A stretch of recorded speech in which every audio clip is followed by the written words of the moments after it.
મિત્રો, કોળી સમાજને હજુ પણ કહું છું, હું દરેક સમૂહ લગ્નમાં જાઉં છું ત્યારે આ વાત રાખું છું કે આપણે હવે બીજા સમાજના હરોળમાં રહેવું હોય તો આપણે આપણા સમાજનું ઘડતર નક્કી કરવું પડે. હું યુવાનોને કહેવા આવ્યો છું, વડીલોને કહેવા આવ્યો છું, નાનો છું પણ છતાંય મોટી વાત કરું છું, મિત્રો, આપણા સમાજનું બંધારણ નક્કી કરવું પડશે.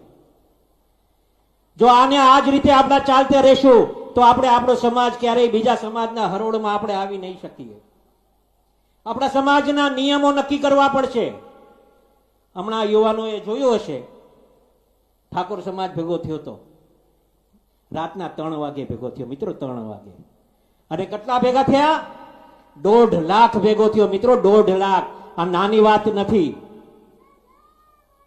આપણે બીજા સમાજના હરોળમાં રહેવું હશે તો આપણે આપણા સમાજનું ઘડતર નક્કી કરવું પડશે, આપણા સમાજના નિયમો નક્કી કરવા પડશે. અને કોઈકને ને કોઈકને કડવું તો થવું જ પડશે. શરૂઆત અમે ચાલુ કરીએ છીએ, અમે કડવા થશું. શરૂઆત આપ ચાલુ કરો. આપણે ભલે કડવું થવું પડે પણ સમાજનું નક્કી કરવું પડશે.